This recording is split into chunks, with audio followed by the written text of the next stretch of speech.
What is up, guys? Delboy here. So Nathan Gorman's next fight has been announced for the 22nd of December on the undercard of Josh Warrington versus Carl Frampton. Nathan Gorman will be fighting former heavyweight title challenger Alex Leapai. Alex Leapai, he fought Vladimir Klitschko back in April 2014. He got decisively beat in that fight. That is what he's most known for. After the Klitschko fight, he actually went on to fight Malik Scott and also Manuel Charr. He lost both of those fights, and after that he actually retired. He came back in 2017 and has since had 3 fights. He's picked up a couple of wins at a low level and also had a technical draw. Leapai, his best victory, as far as I'm concerned, was when he beat Denis Boistov back in November 2013.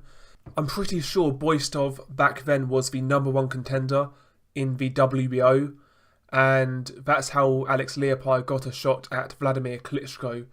Denis Boistov at one time was seen as a bit of a prospect, but he had various sort of hand injuries throughout his career.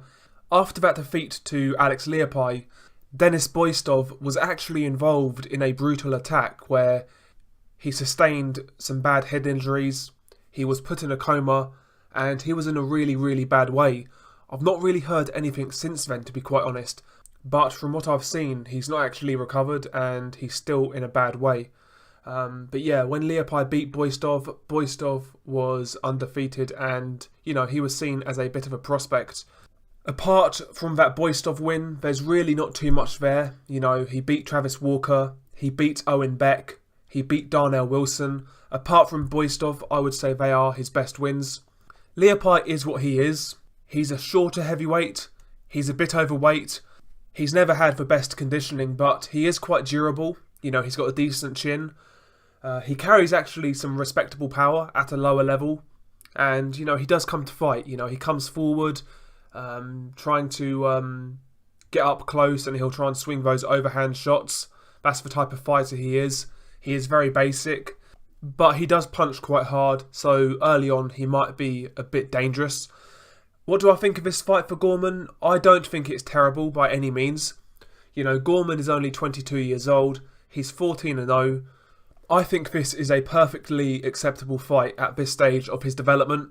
Like I said, Leapai is limited, but he will come to fight. He's not going to lie down.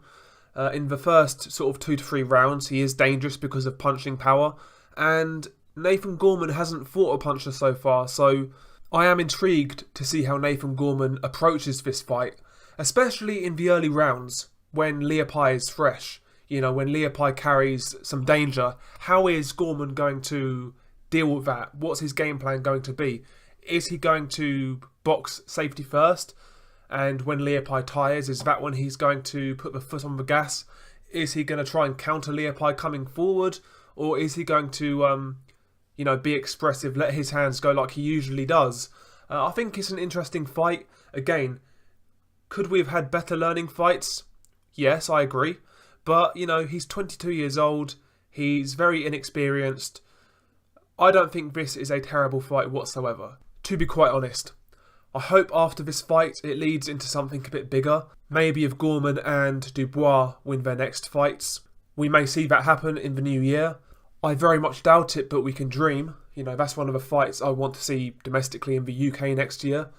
But yeah, I think this is a good step up for Nathan Gorman. I think it's clever matchmaking. You can bill him as a former world title challenger. He's experienced, he can punch. I've not got an issue with this fight, to be quite honest with you. Share your thoughts below. Peace.